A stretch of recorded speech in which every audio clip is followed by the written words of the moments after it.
Llegó la hora de conocer las informaciones más destacadas del continente americano. Acompáñennos a recorrer y analizar lo que nos une, nos preocupa y nos enorgullece como hispanoamericanos. Bienvenidos a Américas Noticia con Vladimir Kissinger. Debemos comenzar explicando que lo que ocurrió en Argentina fue el resultado de una estrategia perfecta, pensada, maquinada y ejecutada, pero quirúrgicamente, por Cristina Fernández de Kirchner y su equipo. Hay que comenzar con este principio. ¿Por qué? Porque si bien Mauricio Macri cometió profundos errores que facilitaron, que pavimentaron el camino para llevar al peronismo de nuevo al poder, a la Casa Rosada, a la presidencia de Argentina, también es cierto que con Cristina Fernández de Kirchner bajo otro escenario no hubiese existido ninguna posibilidad. Por lo tanto, insisto que inteligentemente ella supo jugarse las cartas para llegar a donde ha llegado este domingo 27 de octubre. Y ustedes, por supuesto, nos dejan conocer o nos compartan con nosotros sus opiniones. Entonces, lo primero hay que entender que Cristina Fernández de Kirchner deja el poder en el 2015, después de 2 periodos presidenciales que terminaron enlodando por completo la economía argentina, una economía que no logró avivarse, que no logró crecer. Pues cuando Macri gobernó a la Argentina durante ya 4 años, pasó muy rápidamente, pero es la realidad. No lo logró y esto es una de las razones fundamentales por las cuales se le está pasando la factura a Mauricio Macri. Pero, insisto, sale Cristina Fernández de Kirchner. En el 2015 el kirchnerismo se apoderó de la Argentina, pero la Argentina dijo que no. La Argentina en el 2015 votó pensando en un candidato que fuese un estadista, que fuese un empresario exitoso, solvente, que además prometiera resolver el principal problema de la nación argentina, que es el tema económico. Más que el tema social, el político es el tema económico. Pero triste y desgraciadamente esto no ocurrió de esta manera. Ahora, una Cristina Fernández de Kirchner con más de 13 casos judiciales abiertos, para que tengamos una idea. Además, muchos de ellos ya pasaron de juicio, pero otros se encuentran aún en proceso de investigación, en proceso de juicio. Aún así, una Cristina Fernández de Kirchner que supo darle la vuelta a toda esta situación y dijo, bueno, ¿cómo puedo hacer yo para que a través del Frente de Todos y a través de Alberto Fernández corrija lo que hice en el 2015 con Daniel Scioli? Los que por supuesto viven en Argentina y los argentinos seguramente tendrán oportunidad de opinar al respecto. Entonces, Cristina Fernández de Kirchner logra salvarse o zafarse de la justicia, dependiendo cómo lo digamos o cómo lo pensemos, a diferencia de Lula da Silva y de Dilma Rousseff en Brasil. Cristina Fernández de Kirchner logra hacerse senadora en el 2017, logra hacerse con la inmunidad parlamentaria y además corrige el error, insisto, que cometió en el 2015 con Daniel Scioli. Daniel Scioli no era un cuarto bate en la política, no era una figura que realmente pudiese reemplazarla a ella. Y ella decidió que fuese ser reemplazada por Daniel Scioli, hacerse un lado, pero un lado pues que la llevó a perder el control político de la Argentina en el 2015. Esa es la respuesta inicial ante un análisis de entrada de lo que significó el kirchnerismo estos 12 primeros años. Sin embargo, para el 2019 mete un peso pesado, que es Alberto Fernández, que además fue jefe de gabinete político con Néstor Kirchner y con Cristina Fernández de Kirchner. Bueno, pues el hombre entra, y no solamente que entra, él dijo en una oportunidad, y lo traigo, lo cito textualmente, él dice, con Cristina no alcanza y sin Cristina o sin ella no se puede. Una frase que por supuesto quedó acuñada en el imaginario político de la Argentina, y es que es cierto, Cristina Fernández de Kirchner decidió hacerse un lado porque entendía que como candidata presidencial no iba a llegar a ningún lugar, no iba a llegar a la Casa Blanca, pero se hace un lado colocando un peso pesado como Alberto Fernández y colocándose como candidata a vicepresidenta. Pero acá hay otro elemento interesantísimo. A pesar de que ella fue candidata a ser vicepresidenta y que ganó, por supuesto, ella se hizo un lado también en la campaña presidencial. Ella decidió darle personalidad, darle fuerza, darle peso específico a Alberto Fernández, lo que finalmente lo llevó a obtener casi 9 puntos porcentuales por encima de su principal contendor, por supuesto, el presidente saliente Mauricio Macri. Insisto, dando todo este contexto para entender qué es lo que ha ocurrido en la Argentina. Muchas veces soltamos de la boca para afuera, decimos una que otra cosa, pero no nos damos cuenta qué hay detrás de toda esta realidad. Recuerdo que, y esto es una nota que tomamos entre la BBC e Infobae Argentina, Perón dijo en una oportunidad: aunque nos derribe mil veces volveremos. Y es que justamente el peronismo se ha concentrado, se ha especializado en este tema. Una mujer astuta, una mujer que, como les digo, se hizo a un lado de la campaña y supo capitalizar con el Frente de Todos y con Alberto Fernández, que tampoco hay que desmeritarlo por completo. Supo aprovechar los errores del presidente Mauricio Macri. Y aquí, por supuesto, podemos pasar 2 días prácticamente hablando de errores con Mauricio Macri. Voy a verificar acá con los comentarios, ahora sí los tengo, del Facebook Live. Me interesa muchísimo el día de hoy que puedan compartir con nosotros sus opiniones. Por ahí Mario Sapinski, que sabía que iba a estar conectado, un gran colega y amigo, dice: era previsible el ganador. Más de lo mismo, Macri no estuvo a la altura de las circunstancias. La sociedad votó por el bolsillo, no con la coherencia. Lamentable, muy triste. También nos comenta: es tanto la corrupción judicial y política que jamás saldremos de este limbo. Mientras que Elías Prato nos comenta: es una estrategia continental originada en Cuba, una guerra no convencional para acabar con las democracias auténticas por democracias socialistas. Esta guerra solo puede ser combatida por la fuerza. Nuestra querida Arsenia Prieto nos comenta, dice: anoche cuando la vi mandando, casi no habló Fernández. Ya anoche se vio quién va a gobernar. Esa es una gran interrogante que tenemos hoy día. Y voy a hacer un paréntesis en el aporte que nos está dando nuestra querida Arsenia Prieto. La verdad, da miedo ver a esa mujer con ese oído. Ojalá me equivoque, pero ese hombre lo va a desaparecer, dice Arsenia Prieto. Pues ella es especial para eso. Bueno, me imagino hablando de Alberto, del fiscal Nisman. Ahora bien, ¿qué pasa si, ojalá y esto ocurra, lo que les voy a decir? Lenín Moreno de Ecuador fue candidato para sustituir a Rafael Correa en lo que Correa llamó la Revolución Ciudadana, más de 10 años también en este plan. Y cuando llega al poder, pues da un giro 180 grados y se le voltea. Ojo, hay diferencias de fondo y de forma muy claras. La primera, por supuesto, es que no tenía a un Rafael Correa como candidato a vicepresidente. Aquí a Cristina Fernández de Kirchner la tiene atrás, como decimos los venezolanos, en el cogote. La tiene allí montada. Muy parecida a la figura de Diosdado Cabello. Por cierto, un hombre que está en Ciudad Guayana, en Puerto Ordaz, en el estado Bolívar, al sur de Venezuela, escoltado como si fuese presidente. Tengo toda la información donde se está quedando. Todo eso lo vamos a compartir en breves minutos, por cierto.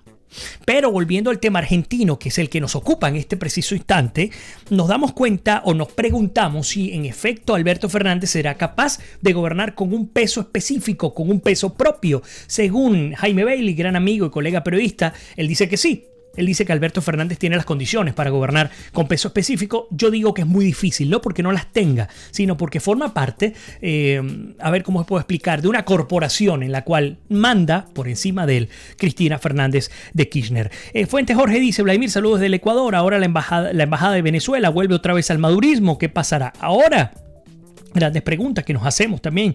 Gerson también dice: si no han agravado todavía y Cristina, si no han agarrado todavía y Cristina habló de plata a Macri.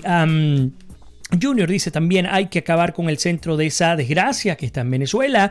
No importa lo que Piñera haga, lo que quieren es fuera y punto. Hablando, por supuesto, de Chile, Josh Gret dice: esto parece déjà vu del Caracazo. En este momento, saqueos y quemando estaciones de metro y locales comerciales en el metro. Esto no va a ser fácil para Piñera, por supuesto, refiriéndose también a Chile. No podemos parar, por supuesto.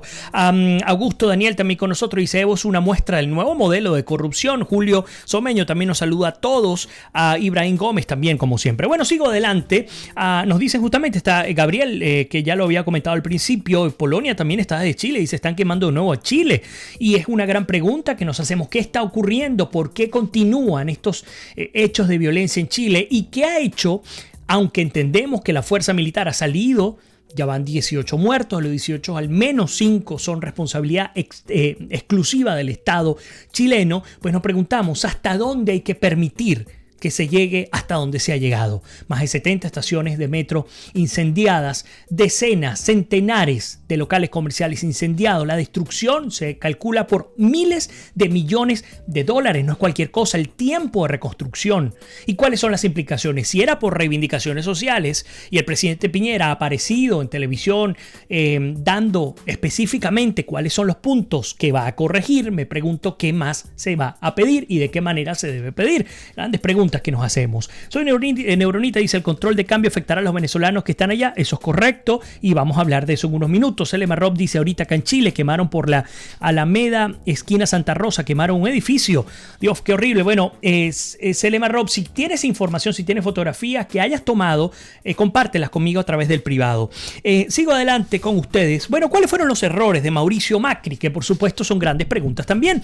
Por cierto, gracias a ustedes que veo que nos están aportando y acompañando a través del Facebook Live y que nos están compartiendo el programa. Aquellos que se acaban de conectar, les invito, van a la parte inferior izquierda y de esa manera nos están apoyando enormemente. A ver, lo primero, hablando de los errores de Macri, tendríamos que hablar de la crisis económica. Macri llega prometiendo que va a resolver la crisis económica y bueno, pues tristemente no lo logró. Esa es la gran realidad. Fue un gran fracaso en términos de la esperanza de los argentinos que tenían todas sus expectativas puestas en Mauricio Macri y en la resolución del conflicto económico, esperando la estabilidad,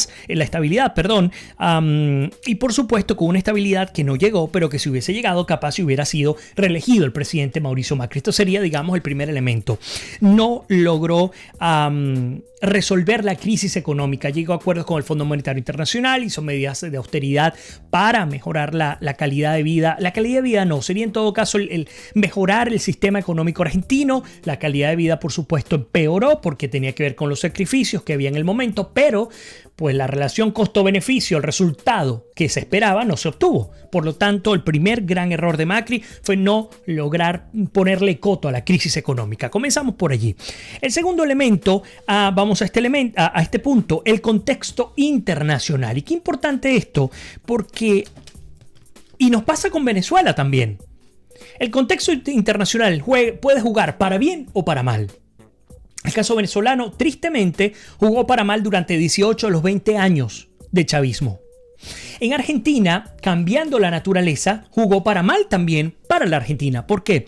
Porque hubo un excesivo, a ver si ustedes están de acuerdo conmigo, un excesivo optimismo desmesurado totalmente sobre cómo iba a ser percibido el mundo, por el mundo, el gobierno de Mauricio Macri. Vimos las cumbres, los principales presidentes de los grandes países y las grandes potencias del mundo. No solamente esto, también hablar, por ejemplo, de los principales CEOs de las grandes corporaciones también del mundo, llegando a la Argentina, esperando con gran optimismo cuál sería el resultado del mandato de Mauricio Macri, pero bueno, tristemente esto no funcionó. Por supuesto, no se cumple entonces con su principal promesa, que tiene que ver con el tema económico. Hubo un mal diagnóstico, por supuesto, también de la realidad política argentina. El presidente Mauricio Macri no logró sumar a los peronistas. Ahora es que él trató de hacerlo, pero previamente no logró sumar a los peronistas. Y a partir de ese mal diagnóstico de la política argentina y del contexto internacional, pues llegamos a este 27 de octubre que, lejos de lo que se esperaba, Macri logró remontar muy fuertemente, por lo menos 8 puntos porcentuales logró remontar de lo que se esperaba que sería el resultado. Y es algo que hay que reconocer. Estamos viendo, por ejemplo, Alberto Fernández obtuvo el 48% hasta el momento, con casi el 98% de las mesas escrutadas, obtuvo el 48,1% de los votos.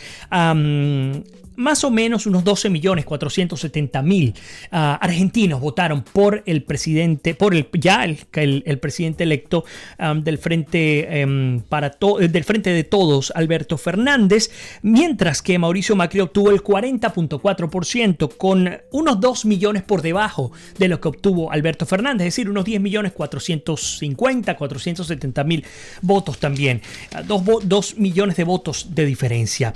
Por lo tanto, y ante tal realidad, vimos a un Banco Central argentino apretando ese corral porque entendía que iba a haber una corrida enorme de capitales y por consecuencia una mayor crisis económica. Por lo tanto, redujo, imagínense ustedes, y esto va para aquellos que son extranjeros y que viven en la Argentina, redujo de $10.000 mensuales a $200 mensuales la capacidad de compra de cualquier individuo que se encuentre en la Argentina, legalmente por supuesto, y que quiera adquirir la divisa. De $10,000 mensuales a $200 mensuales. Por supuesto, esto no va a ser definitivo, digamos, pero va a depender, por supuesto, también del nuevo presidente de la Argentina, porque recordemos que justamente quien se encargó de montar el corralito y el control cambiario fue justamente el kirchnerismo. Vamos a ver qué va a ocurrir.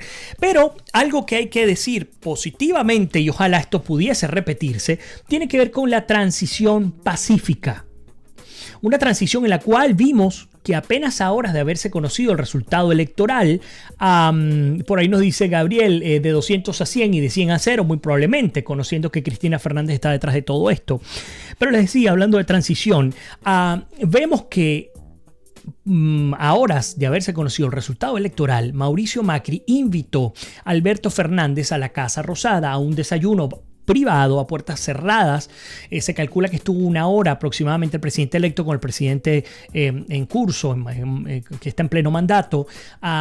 Se reunieron, se tomaron sus respectivas fotografías para la prensa y conversaron sobre el proceso, sobre la transición. Y es que allá es donde tenemos que ir. Ustedes recordarán lo que ocurrió en su oportunidad con Barack Obama y con Donald Trump cuando la transición se dio. Así se está dando ahora con Mauricio Macri y con Alberto Fernández. Pero qué interesante es y cómo cambia el escenario, sobre todo para aquellos que apoyan al Frente de Todos y Alberto Fernández. Les voy a decir lo siguiente, a ver si no lo recuerdan. Cristina Fernández de Kirchner se negó a sentarse con Mauricio Macri cuando ganó Macri en el 2015, a sentarse en la Casa Rosada, a llevar una transición pacífica, y a causa de esa responsabilidad, pues por supuesto también se vienen viviendo consecuencias desde el punto de vista económico, aunque por supuesto el que Macri haya ganado hizo que se fueran al cielo, al tope, digamos los bonos, todo el tema del mercado bursátil en Argentina. Pero qué interesante es cuando tienes a un político con talante demócrata como Mauricio Macri, que perdiendo con una bofetada en la cara va y le invita al desayuno a quien le ganó horas atrás.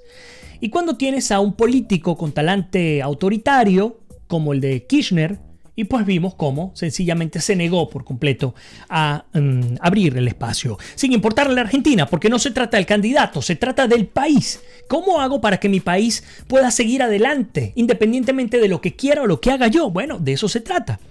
Creaciones Vero dice, sí, pero el señor ganador burlándose de Macri como perdedor, ¿qué se puede esperar entonces? Pero aún así Macri demostró entereza y eso hay que, insisto, reconocerlo. Por ahí aquí nos dice, esto es una barbarie. Vamos a ver, Gabriel dice, sí lo vi, pero no estaba seguro porque el hotel lo evacuaron. No sabía que lo habían quemado, hablando justamente de lo que sigue pasando en Chile, y vamos a tener que saltar a Chile muy rápidamente. Mónica dice, saludos Vladimir, antes de asumir el Banco Central impuso la medida, el cepo cambiario, solo se pueden retirar hasta $200 de los bancos. Con Alberto Fernández no va a pasar lo que ocurrió con Lenín Moreno. Leo León dice, la izquierda y Cuba están logrando su objetivo, qué triste, bien peligroso lo que está pasando al continente. Fara nos dice, lo de Chile ya es AMPA, por Dios, todo lo que le piden lo van a cumplir, ¿qué más quieren? Maru Salazar con nosotros, Dori Londoño también, cómo dañan sus propios servicios. Mónica también, Alberto Fernández felicitó a Evo y pidió libertad de Lula, eso es una muestra de lo que le espera en Argentina. Esther Fernández dice, ¿será que en ningún país suramericano se desea el progreso y es más fácil ser delincuentes y vagos sin ningún amor a su país? Leo León dice, Estados Unidos debería actuar ya con Cuba y Venezuela. Muchísimas gracias a ustedes por todos sus comentarios. Y bueno, sí, pues por supuesto, tenemos que hablar de Chile, y es que las protestas y los disturbios en Chile han tomado un nuevo rango y siguen pues destruyendo, y es la realidad, siguen destruyendo no solamente la capital sino las principales ciudades chilenas. Por ejemplo, se incendia, ya ustedes lo habían comentado allí, un edificio en el centro de Santiago. El cuerpo de bomberos de la capital chilena intenta de hecho en este preciso instante contener las llamas que afectan las tiendas comerciales de Santa Rosa Alameda. Pese a los cambios del gabinete anunciados por Sebastián Piñera, los protestantes volvieron a salir a las calles donde se enfrentaron a los carabineros. Por supuesto, también se registra registraron y se siguen registrando saqueos. Miles de manifestantes salieron nuevamente a las calles de Santiago y Valparaíso en la tarde de este lunes para protestar contra el gobierno de Sebastián Piñera, poco después de que el presidente chileno anunciara una profunda reforma a su gabinete. Cuando el estado de conmoción parecía estar cediendo luego de masivas protestas de la semana pasada y luego de que Piñera decidiera durante el fin de semana levantar el toque de queda nocturno y luego el estado de emergencia, las protestas volvieron a tomar este lunes la Alameda de la capital chilena en la zona cercana a la Plaza Italia y el centro de la ciudad portuaria de Valparaíso. El centro de Santiago, de hecho, este edificio se ha incendiado tras violentos enfrentamientos y en este momento varias dotaciones de bomberos intentan contener las llamas que afectaron a tiendas comerciales en Santa Rosa, Alameda. Y por supuesto nos preguntamos hasta dónde deben llegar estos individuos. Vamos a asumir, como los dije el miércoles pasado, que hay legítima, a ver cómo lo puedo explicar, una legítima necesidad de pedir reivindicaciones, de pedir que se acomode el sistema chileno. Pero hay que recordar lo siguiente también. Desde que se recuperó la democracia en Chile, pues todos, excepto Piñera, todos han sido presidentes de izquierda. Pero qué cosa, con los presidentes de izquierda no pasó absolutamente nada, comparándolo por supuesto con Piñera. Recordamos que hubo protestas de estudiantes cuando el aumento estudiantil, en el caso de la expresidenta Michelle Bachelet, que hoy día es alta comisionada de las Naciones Unidas para los Derechos Humanos, eso lo entendemos. Pero no se llegó hasta lo que se ha llegado hoy día. Entonces uno comienza a atar cabos. Si bien uno está claro en que el Foro de Sao Paulo y esta especie, como dice el presidente Iván Duque, esta especie de cadena transnacional del terrorismo, no tiene la fuerza como para ser determinantes en los países del continente, no quiere decir que no puedan pescar en río revuelto. Y es lo que están haciendo en este preciso instante en Chile. Es lo que han intentado hacer en el Ecuador. Lenín Moreno logró atar a esta gente de manos y logró acallar a este grupo de delincuentes, incluyendo gente de la FARC y de los colectivos bolivarianos y chavistas de Venezuela que se encontraban en Quito. Por supuesto, en Uruguay no ha ocurrido. ¿Y qué cosa? No ha ocurrido porque además en Uruguay ha ganado, aunque no en primera vuelta, van a segunda vuelta, ha llegado de primero Daniel Martínez, el Frente Amplio, en el mismo lugar de donde viene Tabaré Vázquez, entre otros. Entonces, ¿a dónde voy? Es hasta dónde se debe llegar, hasta dónde se debe permitir como autoridad que esto continúe ocurriendo en Santiago, en Valparaíso o en cualquier otro lugar de Chile. Cuando se cuenta por miles de dólares la pérdida económica, sin hablar de las vidas que se han perdido, de los miles de detenidos, de los cientos de heridos. Y además de la respuesta de Sebastián Piñera, que ha salido a pedir disculpas, su ministro de Economía también, ha pedido la renuncia a todos sus ministros, ha suspendido el aumento del pasaje, ha suspendido el aumento de la electricidad, ha aumentado las pensiones de los viejitos. ¿Qué más? Me pregunto. Y no estoy defendiendo por defender. A dónde voy es, si usted protesta para que Chile sea un mejor país y usted ha visto que el presidente Piñera ha llegado a cambios que usted deseaba, pues ya que le ha escuchado y ya que ha respondido positivamente a sus manifestaciones, que incluso han sido violentas, ¿por qué hay que continuar bajo el mismo guión? ¿Por qué? Si se está respondiendo. Uno comienza a darse cuenta que es un tema de política continental. ¿Y por qué política continental? Porque obviamente lo que le interesa, y lo dice el profesor Sánchez Berzaín, con quien estuvo en CNN hace que será un mes y medio, decía, lo que es la política del castrochavismo es desestabilizar, es destruir cualquier modelo democrático por convertirlo en el peor de los casos para ellos un modelo social democrático o una democracia socialista o el mejor de los casos un socialismo o un comunismo. Por eso hemos visto, y siempre lo hemos dicho acá en América es Noticia, lo decíamos solo en el caso venezolano, pero ahora nos toca decirlo puertas afuera. El chavismo muchas veces, igual que el castrismo en Cuba, muchas veces ha lucido débil, ha lucido que se ha replegado, que se encuentra arrinconado, que se encuentra allí en su canto. Pero resulta que están aguantando el chaparrón y que luego vienen con el contraataque, además con buenos estrategas militares. Lo han hecho, lo siguen haciendo y por lo que veo lo seguirán ejecutando. E insisto, dentro del país ha ocurrido así. En el momento en el que creemos que tenemos ya todo listo, ¡pum!, algo ocurre y viene el contraataque por parte del chavismo. Así está pasando en América Latina. En el momento en el que pensamos que el socialismo, que los regímenes de izquierda, que los regímenes que formaban parte del Estado criminal internacional ya estaban acabados y que ya no había vuelta atrás ni en Argentina, ni en Brasil, etc., pues resulta que no. Resulta que sí tienen camino, que sí tienen una estrategia, que sí tienen una vía trazada y que sí tienen, por supuesto, operadores políticos y violentos que se encuentran en todos y cada uno de nuestros países. Así de sencillo. Es que si hasta aquí en Brooklyn han venido a vender petróleo, en este caso combustible, esta gente sabe lo que está haciendo. Por eso es que insisto que además esta es una lección importantísima para el continente, porque si entendemos que nuestro continente no es la suma de países que están divorciados entre sí, sino que todos tienen una interdependencia, entendemos que no podemos seguir haciéndonos de la vista gorda con lo que pasa en cada uno de estos países. No importa lo que pasa en México, porque eso es allá arriba y que Estados Unidos se encargue de eso. No importa lo que pase en Uruguay, porque es que Uruguay es el país más europeo de los del continente. ¿Y qué importa que ganen por allá los de izquierda? Esa izquierda es distinta. No. Por esa razón, Venezuela se perdió. Por esa razón, Cuba se perdió. Por esa razón, Nicaragua se está perdiendo. Por esa razón, Evo Morales ha llegado a su cuarto mandato de manera inconstitucional.